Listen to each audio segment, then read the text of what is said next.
We are offering you Qualcert Level 1 Diploma in Mechanical Technology. This foundational course is designed to introduce you to the exciting world of mechanical technology, where innovation drives engineering solutions. In this diploma program, you'll explore the fundamental principles of mechanical technology, focusing on the design, analysis, and maintenance of mechanical systems, from machinery to tools. Mechanical technology plays a vital role in various industries. The course covers the complete lifecycle of mechanical systems, including design, development, testing, and maintenance.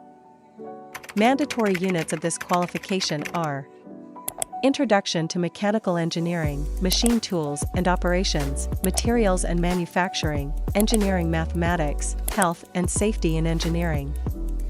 This course is ideal for recent high school graduates, career changers, engineering enthusiasts, aspiring technicians, individuals seeking entry-level positions. What is the duration of this course? The Qualcert Level 1 Diploma in Mechanical Technology typically lasts 6 to 12 months. All Qualcert certifications and awards are offering through its approved training centers. For registration, please consult your nearest Qualcert approved center.